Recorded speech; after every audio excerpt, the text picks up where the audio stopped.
বসে আছে। আস্তে এই যে রাম সীতা যুগলে বসে আছে, তখন আমার জানকী মা কেঁদে বলেছিল, হনুমান আমার ভুল হয়েছে বাবা, তুই কপিকুলে জন্ম হতে পারে কিন্তু তুই মানুষের থেকে অনেক উপরে। তাহলে কোন কোন ক্ষেত্রে বাবা দেখবেন পশু পাখিরা মানুষের থেকে অনেক উপরে কাজ করে। আজকের হীরা চন্ডাল লীলাতেও গাভীকে বলছে, গাভী তুই যদি না থাকতিস আমার সবরই বাঁচত না। এইবার মেয়েকে নিয়ে আবার বাবা নতুন ঘর বাঁধলো, আর নতুন ঘর বেঁধে সবরীকে শেখালো, মা শোন, যা কিছু খাবি আমার রামকে দিয়ে খাবি, কেমন? যা কিছু খাবি, ঠিক আছে বাবা। আর একটা কথা সবরী, কারোর কাছ থেকে অযাচিত ভাবে কিছু নিবি না, যদি বা নিস বিনিময়ে বাবা কিছু দিতে হবে। এটা সবার শিক্ষা থাকা দরকার। শুধু হাত পেতে নিলে হবে না মা, বিনিময়ে তোমাকে কিছু দিতে হবে। কারণ নিতে নিতে তোমার চাওয়াটা বাবা ওদিকে ঘরা পূর্ণ হয়ে যাবে, তোমাকেও তো কিছু খণ্ডন করতে হবে, তোমাকেও তো দিতে হবে। তুমি যেমন নিচ্ছ তোমাকে তেমন দিতে হবে। তো এইবার লক্ষ্য করে দেখেন বাবা, বাবা ছেলে দুজন, বাবা মেয়ে দুজনের সংসার। প্রথমে স্ত্রীকে কেড়ে নিল, দ্বিতীয়বারে ঘর পুড়িয়ে দিল, এবার 3 নম্বরের পরীক্ষা। মানে কিরকম ঘষে মেজে নিচ্ছে দেখো ভক্তকে, মানে পোড় খেয়ে যাচ্ছে ভক্ত। তাই এইবার 3 দিনের জ্বরে দৈব দুর্ঘটনায় হীরা চন্ডালের মৃত্যু হয়ে গেল। যখনই মৃত্যু হয়ে গেল হীরা চন্ডাল একাকী হয়ে গেল। হরি বল। হীরা চন্ডালের মৃত্যুর পর সবরী মা একাকী হয়ে গেল। তখন বয়স ছিল মেয়েটার 6 বছর। বাবার মৃত্যুর পর কি খাবে গো ওইটুকু বাচ্চা মেয়ে? যার বাড়িতে যায় চন্ডাল বলে জন্ম বলে ঘৃণা করে তাড়িয়ে দেয়। আর কি খেয়ে সবরই বেঁচে থাকে জানো? পঞ্চবটির বনে একাধারে মতঙ্গ সাধুদের আশ্রম, এই সাধুরা প্রসাদ পায় আর এঠো পাতাগুলো নর্দমায় ফেলে দেয়। যখন পাতাগুলো ফেলে দেয় সবাই তো আর প্রসাদ সব খেতে পারে না, কিছু কিছু থাকে, ওই যেগুলো এঁঠোগুলো থাকে কুকুর বিড়াল খায়। সবরই চুরি করে তাদের পাতাগুলো যখন ফেলার সময় হয়, সবরই চুরি করে কুকুর বিড়ালের সঙ্গে ওই উচ্ছিষ্টগুলো সেবা করে। ভক্তকে কত পরীক্ষা দিতে হয় দেখেন তো। প্রতিনিয়ত ওই সাধুদের প্রসাদ পায়। তো একদিন সবরই চৈতন্য হলো, এটা তো পাপ। কারণ আমার বাবা তো আমাকে শিখিয়ে গেছে, মা কারোর কাছ থেকে কিছু নিলে তুই কিন্তু বিনিময়ে কিছু দিবি মা। কিন্তু আমি তো চন্ডাল কুলে জন্ম, আমি যদি কিছু করতে যাই ওদের আশ্রমে, আমি ছোট জাত বলে আমাকে ঘৃণা করবে সবাই, আমার নিজ কুলে জন্ম বলে আমাকে ঘৃণা করবে। তাহলে কি করব? তাহলে একটা কাজ করি, ওই সাধুরা যখন ঘুমিয়ে পড়বে আমি জঙ্গল থেকে কিছু কাঠ নিয়ে ওই সাধুদের রান্নাঘরে দিয়ে দেব। আর যখনই সাধুদের রান্নাঘরে দেব, সাধুরা আমার গোড়ানা জ্বালানি কাঠে তারা রান্না করে প্রসাদ পাবে।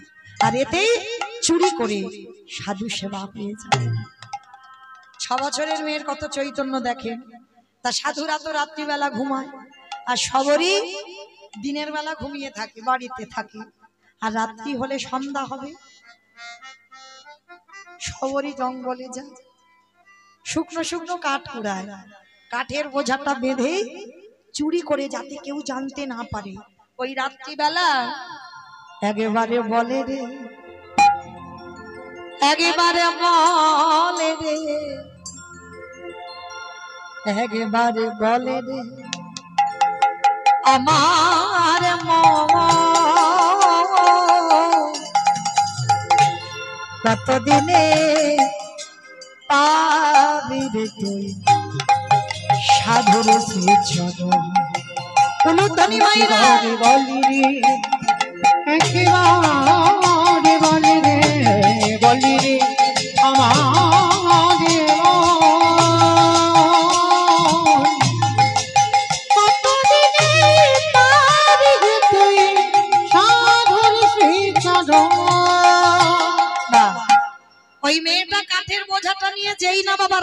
করে ফেলেছে। সাধুর দলেরা ছুটে এসে শবরীর হাতটাকে চেপে ধরেছে। কে তুই? থাকিস কোথায়? বাড়ি কোথায়? বাবা মাকে? নাম কি তো? সবাই মিলে একেবারে জোরে ধরে ফেলেছে মেয়েটাকে। প্রাণ ভয়ে বলল, আমার নাম শবরী। শবরী? ও, তোর সেই মা জন্ম দিতে গিয়ে মরে গেল, তুই হীরা চন্ডালের মেয়ে না? ছি ছি ছি ছি ছি ছি ছি, তুই কিনা চুরি করে এইভাবে সাধু সেবা করছিস? তুই চন্ডাল করে জন্ম নিয়ে চুরি করে সাধু করা সেবা, তুই এত বড় সাহস পেলি কোথা থেকে? শবরী করে জোর করে বলছে, বাবা ঠাকুর, তোমরা বারবার আমায় বলছো আমি চন্ডালিনী চন্ডালিনী চন্ডালিনী, কিন্তু বাবা আমার ভগবান তো কোনোদিন জাত বিচার করেনি। আমার ভগবান বলেছে, মুচি হয়ে শুচি হয় যদি কৃষ্ণ ভজে, শুচি হয়ে মুচি হয় যদি কৃষ্ণ তজে। ব্রাহ্মণ হয়ে যদি চন্ডালের কাজ করে আর চন্ডাল হয়ে যদি ব্রাহ্মণের কাজ করে, তবে কি ভগবান কৃপা করে না? তুমি কেন বারবার আমার ছোট জাত বলছো? সাধুর দলেরা মতঙ্গ সাধুরা রেগে গেছে, তোদের এত বড় সাহস, তোরা নিজ জাতীয় হয়ে তোদের কাছ থেকে আমরা শিক্ষা পাবো? দেখাচ্ছি মজা তোকে, দাঁড়া। ওই বেতের বাড়ি দিয়ে সবাই মিলে শবরীকে বেত্রাঘাত, দূর হয়ে যা, বেরিয়ে যা, দূর। দয়ামা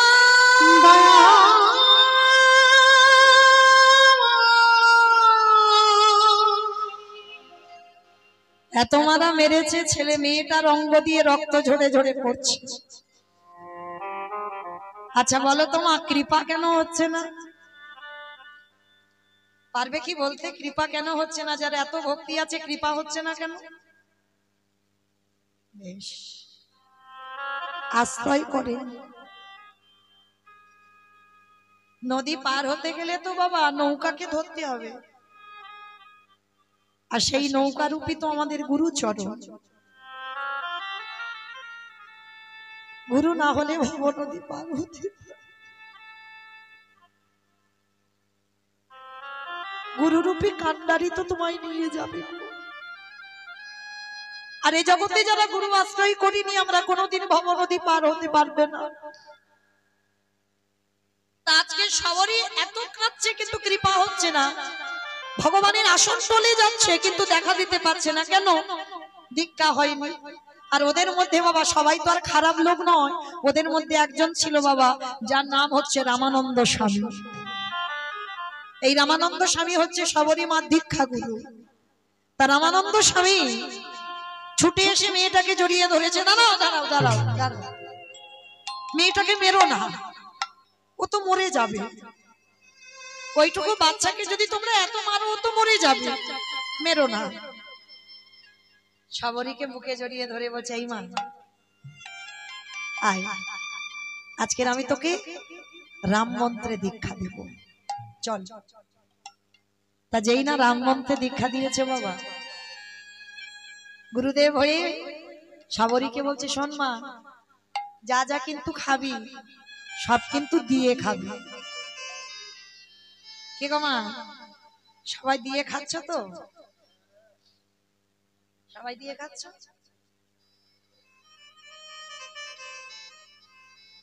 যে ডালা সাজিয়ে দিতে হবে না, সবাই তো আর আমরা পাচ্ছি না বাবা ভগবানের প্রসাদ ভোজি হতে। তো যারা ডালা দিয়ে দেন না, দিয়ে সেবা পান না, তাদের একটা কথা বলে যাই মা, একটা কথা বলবেন, একটু জলও যদি খান বলবেন ভোজনে চ জনার্দন। আর এই কথাটা বলা মানে আমার সেবার আগে আমার গোবিন্দ সেবা হয়ে গেল। যা কিছু খাবে এটা বলে তবে খাবে, যা কিছু। তা শবরী বলছে, বাবা আমার কাছে তো কিছু নেই, আমি কি দিয়ে খাবো? গুরুদেব বলছে, কে বলেছে তোর কাছে কিছু নেই? আছে রে, আছে। যেটা তোর কাছে আছে সেটা কারোর কাছে। গুরুদেব, যেটা আমার কাছে আছে সেটা কারোর কাছে নেই, সেটা কি? যেটা হলো ভক্তি। ওই জায়গায় তো আমার ভগবান দুর্বল, ভক্তি দিয়ে না। ঠিক কৃপা পেয়ে যাবে। সবরই শুরু হলো সাধন ভজন। আগে যে ভজন আর দীক্ষার পরের ভজন অনেক তফাৎ।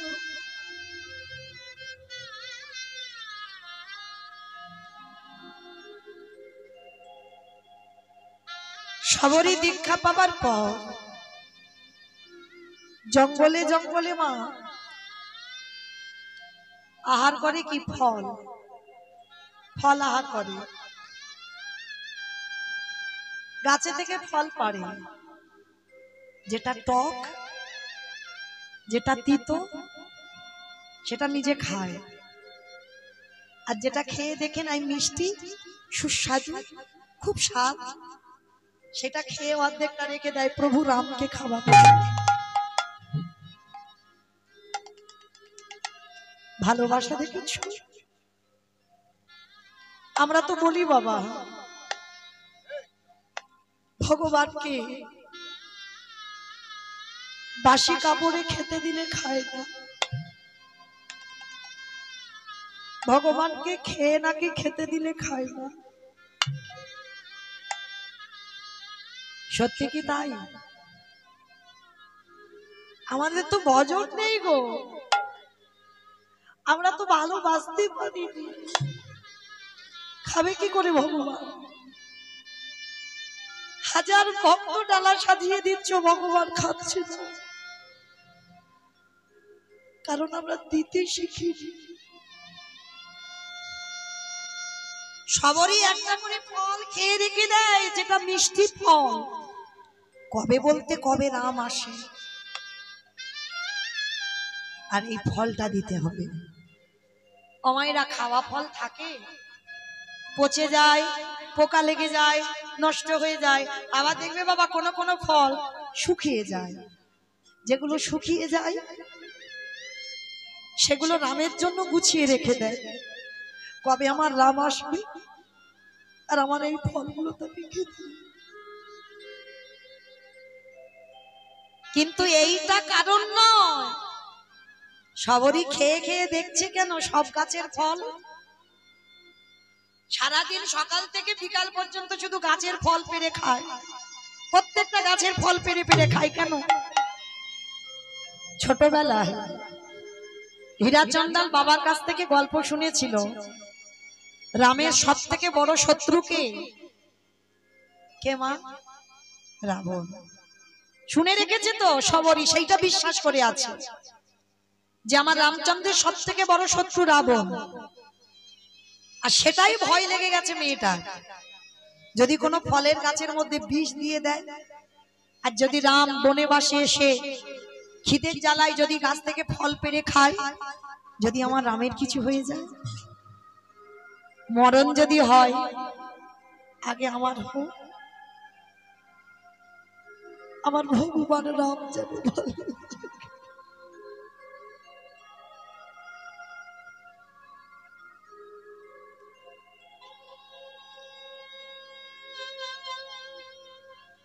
এই হলো ভালোবাসা। না হলে শুধু বাবা চাইতে শিখেছো, দিতে শেখো। আর সংসার যেন ভালো থাকে, ছেলে যেন মাধ্যমিকের রেজাল্ট ভালো করে, শুধু দাও দাও দাও। কই একজনও ভক্ত ভগবানের কাছে গিয়ে বলেছো তুমি কেমন আছো? তুমি তো জগতে সবাইকে ভালো রেখেছো, তুমি কেমন আছো? কোনদিন জিজ্ঞাসা করেছো ভগবানকে? তাহলে কিসের ভালোবাসা, কিসের প্রেম ভগবানের প্রতি? সবরই মার সবসময় ভয় যে কোনো ফলের মধ্যে যদি বিষ দেয় আর আমার প্রভু যদি খায় আর যদি মৃত্যু হয়ে যায়, এইটা ভয়। আচ্ছা মা, এই যে সবরই যেটা জানে রামের শত্রু রাবণ, এটা কি ঠিক? সত্যি কি রামের শত্রু? না। তাহলে রাম রাবণের যুদ্ধ হলো কেন? রাম রাবণের যুদ্ধে দুটো মাত্র কারণ। প্রথম কারণটা আগে বলি, সীতামা যখন চুরি করতে আসে সীতামাকে, তখন রাবণ কোন বেশ ধরেছিল বাবা? সাধু। সেটাই ছিল সর্বপ্রথম রামচন্দ্রের রাগ। রাবণ, জগতে এত রূপ ধরবার ছিল, তুমি অন্য কোন রূপ ধরলে না, তুমি একেবারে সাধুদের মুখে চুনকালি লাগিয়ে দিলে। সাধু হয়ে যদি নারী চুরি করে নিয়ে যায়, তাতে সমাজ কি শিখবে? সাধু নামে কলঙ্ক হবে। এটা ছিল রামের প্রথম রাগ। এর জন্য যুদ্ধ। আর একটা কারণে যুদ্ধ হয়েছিল। কেন? আচ্ছা মা, যারা রামায়ণ জ্ঞানী বা রামায়ণ দেখেন বা পড়েছেন বা শুনেছেন, এই যে বনবাসে থাকাকালীন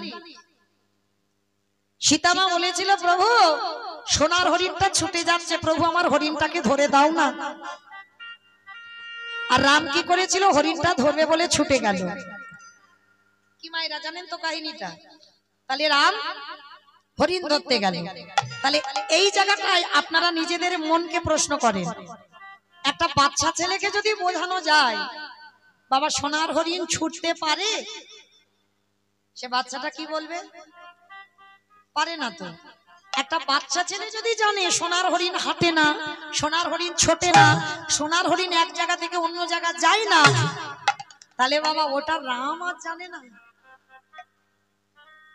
সীতামা বলল, প্রভু সোনার হরিণ ছুটে যাচ্ছে, আমায় ধরে দাও। আর রাম বোকার মতো ছুটলো। রাম বোকা নয়, আমাদের বোঝাটা বোকামি। রাম তো ভালো করে জানে বাবা ওটা মরিচি রাক্ষস, ওটা স্বর্ণ, ওই যে হরিণ রূপ ধারণ করেছে। তাহলে রাম যদি জানলো, তাহলে গেল কেন সীতামাকে ছেড়ে? রাম যদি হরিণে ধরতে না যেত, রাবণ সীতামার কাছে আসতে পারত না। আরে সীতামার কাছে যদি না আসতো, গন্ডি কেটে দিয়েছিল বাবা। যখন ওই মরিচি রামের কণ্ঠস্বর করে ভাই ভাই বলে ডাকছিল, লক্ষণ কি যেতে চেয়েছিল? চাইনি তো। যখন সীতামা ভৎসনা দিচ্ছিল, তখন গন্ডিটা কেটে গিয়েছিল। মাকে বলে গিয়েছিল, তুমি গন্ডির বাইরে যাবে না। কিন্তু বাবা লক্ষণ চলে যাবার পর, ওদিকে যখন মায়াবী হয়ে যখন রাবণ সীতামাকে চুরি করতে এলো, সাধু বেশে ধারণ করে যখন ভিক্ষাং দেহি বলল, গন্ডির ভিতর থেকে সীতামা ভিক্ষা দিতে চাইল। সাধু বলল, অসম্ভব, ওই গন্ডি পার করো, কারণ আমি জঙ্গলে মনে ঋষি মানুষ, তোমার প্রতিজ্ঞায় আবদ্ধ আছে, ওখান থেকে বেরো, তারপরে আমি ভিক্ষা নেব। ভালো করে ভাবেন, সীতামা যদি মা লক্ষ্মী হয়, তিনি জানতেন না ওটা মায়াবী রাক্ষস? ঠিক রাবণ জানতো না? সব জানতো। সবই তো বাবা তার ইচ্ছাতে ঘটে।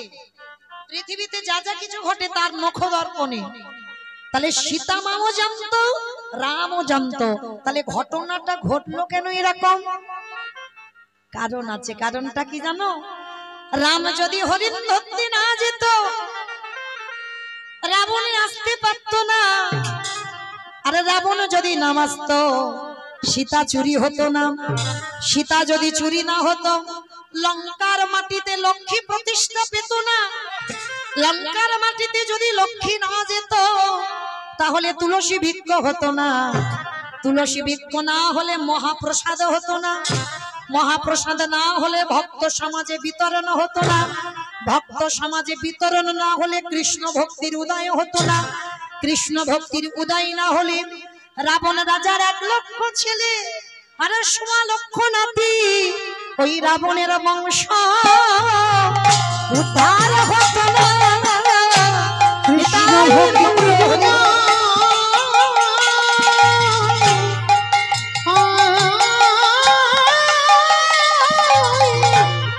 কৃষ্ণ ভক্তির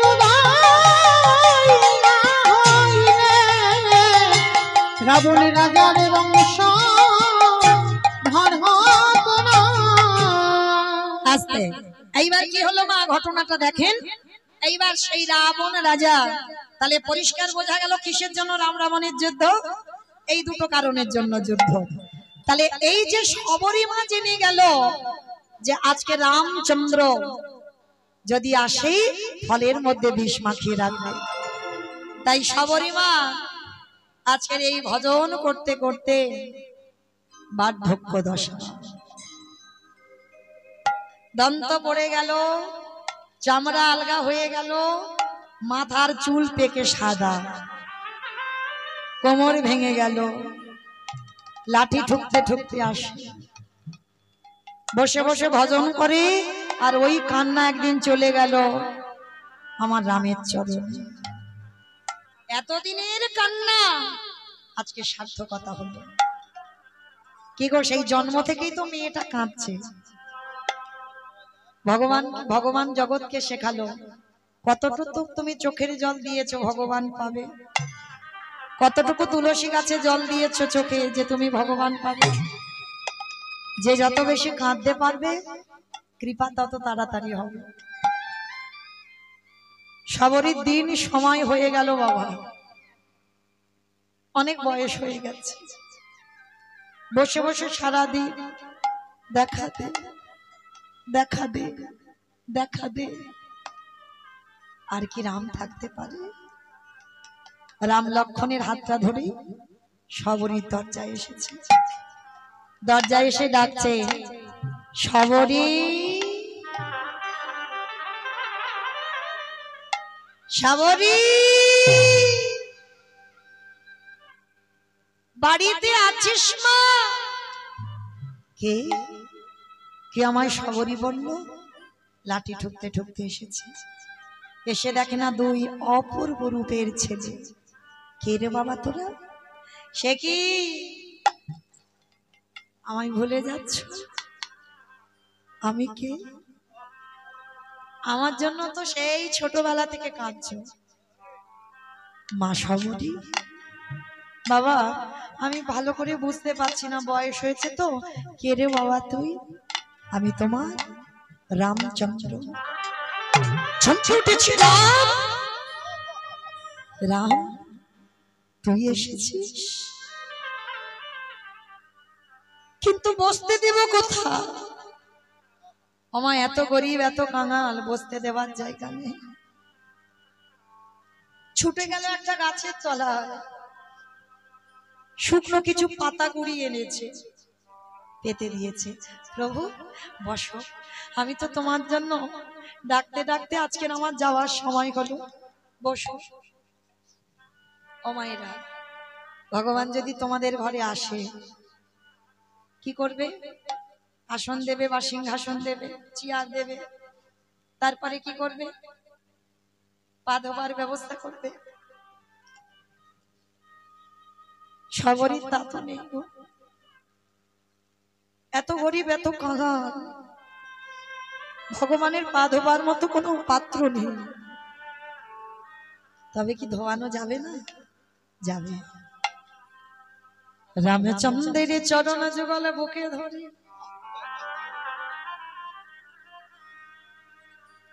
এই খালে বিলে নদী নালার জলে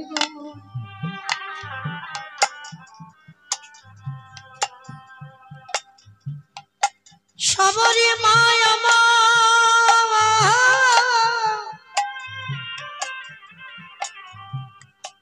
ওই রামের চরণ যুগলে বুকে ধরে খালবিলি নদী নালার জল নয়, শবরী মারে চোখের জল।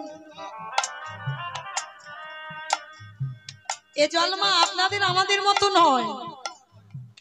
এ জল যেন বাবা নদীর স্রোতের মতো নালা বেয়ে যাচ্ছে, জল আর বন্ধ হচ্ছে না, যেমন ঢেউ হয়। রামের চরণ দুটো ধৌত হয়ে গেল।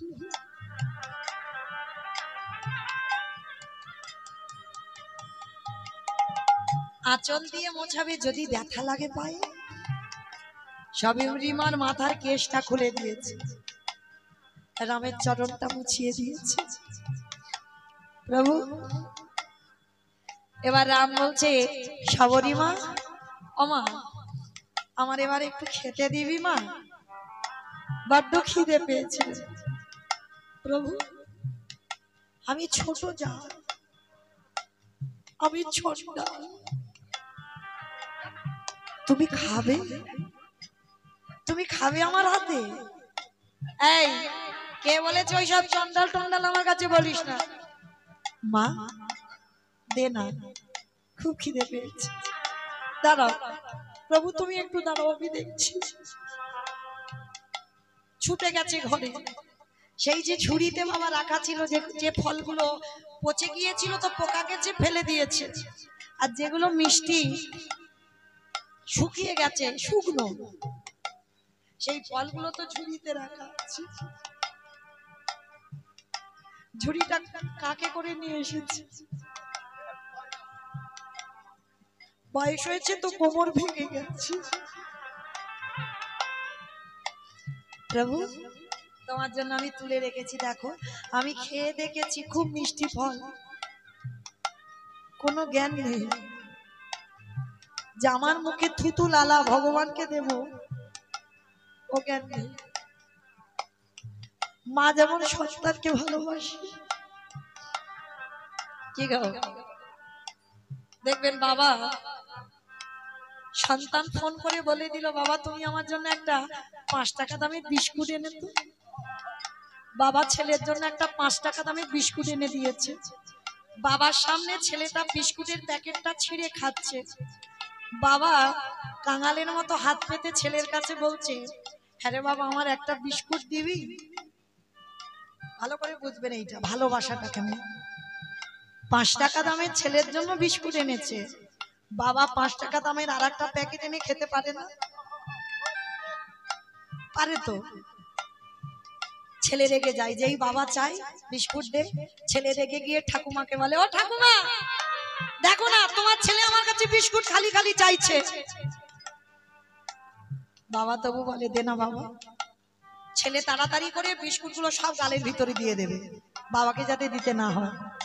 বাবা তবু বলবে, হ্যাঁ রে বাবা তো ওই গালে থেকে ওই যে থুতু লেগে আছে, ওই বিস্কুট একটু দে না বাবা।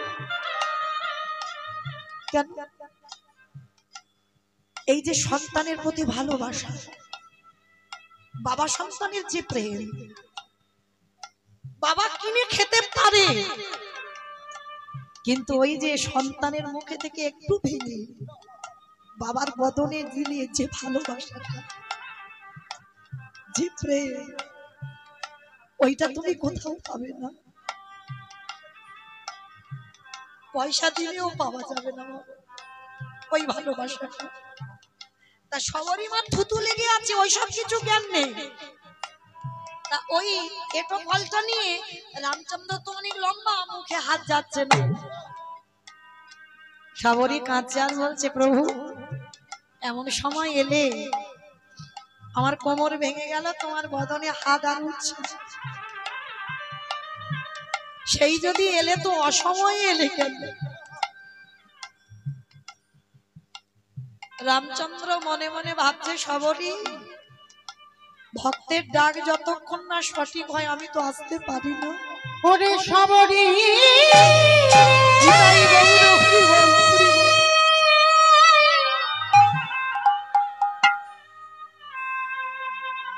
যে জনি ডাকার মতো ডাকিতে পারে, আমি ভগবান হয়ে তারি দারুণা বাধা পড়ে আসতে। এইবার সবরী মা যেই না হাত উঠছে না, রাম নিচু হয়ে সবে মুখটা বাড়িয়েছে, সবরী খেতে দেবে। পাশে ছিল লক্ষ্মণ, হাতটাকে ধরে চেপে ধরে বলছে, চন্ডাল কুলে জন্ম, নিজ জাতি ছোট জাত, তোর মুখে থুতু লালা লেগে আছে, তুই আমার রামের বদনে দিচ্ছিস? তুই জানিস আমার দাদাকে সবাই রাজভোগ দেয়, ফল মিষ্টি দেয়, আর তুই তোর ওই মুখে থুতু লালা লেগে আছে ওই ফল দিচ্ছিস, আবার শুকনো হয়ে গেছে। হ্যাঁ ওই ফলটা কেড়ে নিয়ে সবরী মার কাছ থেকে লক্ষণ ফলটা দূর করে দিল। যেই না ফেলে দিল সবরী রেগে গেল, রেগে গিয়ে বলে উঠল, প্রভু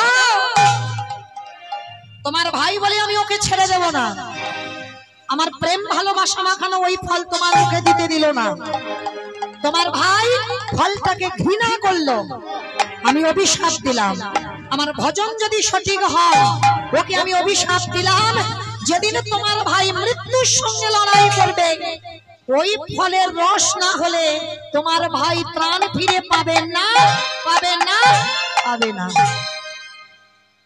ফলটা লক্ষণ যেখানে ফেললো জায়গাটা ছিল গন্ধমাদন পর্বত, পড়ল ফলটা, তার থেকে জন্ম নিল বিশাল্য করলি পাতা।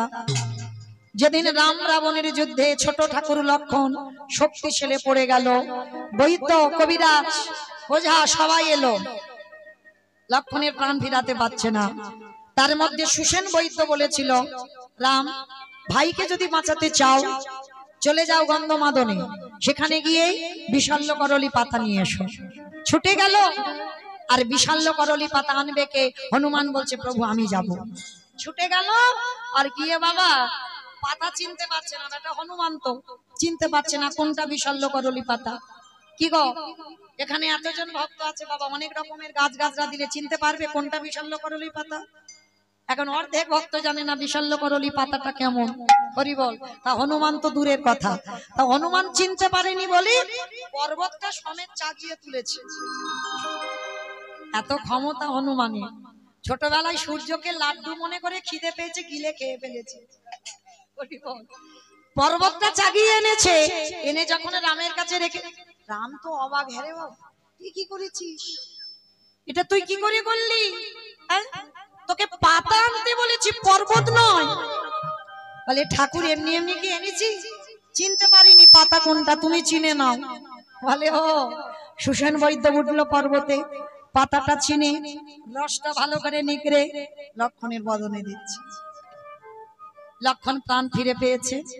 ফিরে পেয়ে দাদাকে বলছে, ও দাদা তোমাকে একটা কথা জিজ্ঞাসা করব। কি কথা রে ভাই?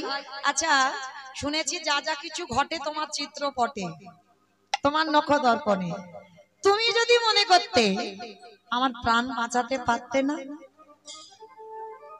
পারতে তো, তাহলে কিসের দরকার ছিল বিশাল্য করলি পাতা আনার?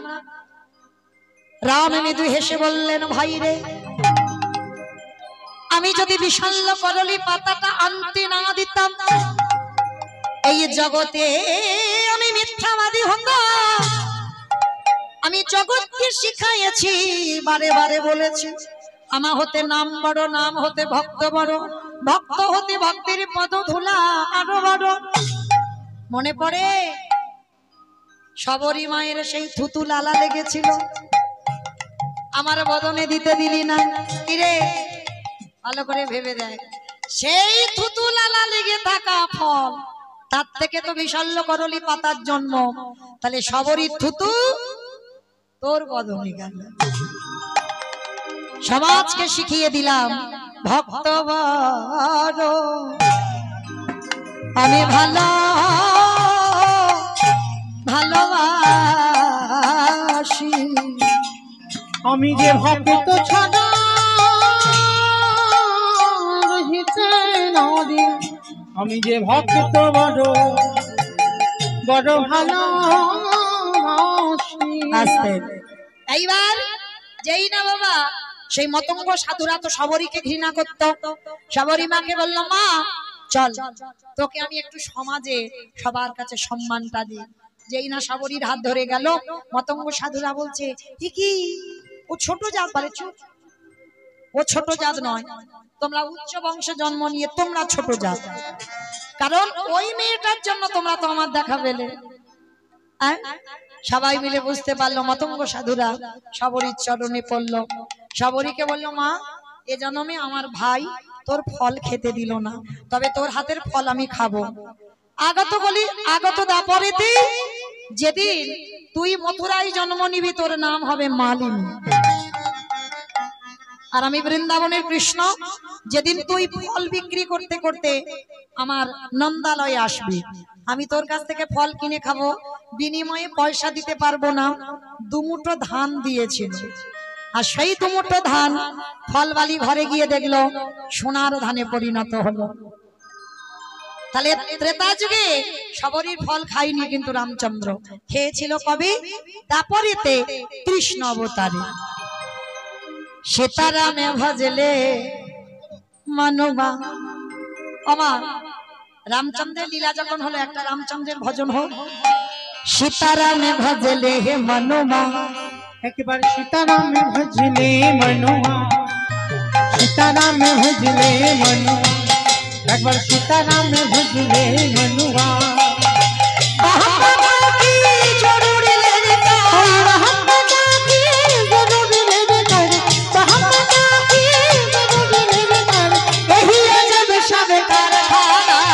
सीताराम भजले मनुआ, सीताराम भजले मनुआ, सीताराम भजले मनुआ।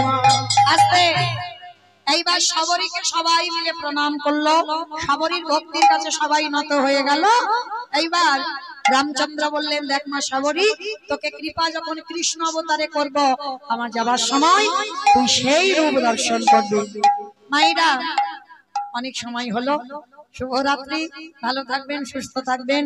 সবাই একাদশীর উপবাস করেছেন, আমার কৃষ্ণ কৃপা হোক আপনাদের, এইটুকু রাধারানীর কাছে প্রার্থনা করব। সবাই ভালো থাকবেন। কেমন? স্বামীর বামে, স্বামীর বামে দাঁড়াইল নবীন কিশোরী গো, স্বামীর বামে দাঁড়াইল নবীন কিশোরী, ললিতা বিষা খায়া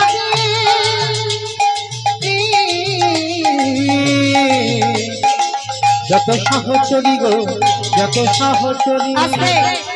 ওই দেখি যাবার সময় সবাই হাত দুটো তোলো, সবাই প্রত্যেকে পদ্মের পাতাহে পাতায় দিচ্ছে করতালি গো, পদ্মের পাতাহে পাতায় দিচ্ছে করতালি, পদ্মের পাতাহে পাতায় দিচ্ছে করতালি। হরে ভালোবাসে মাঝে রাঙা,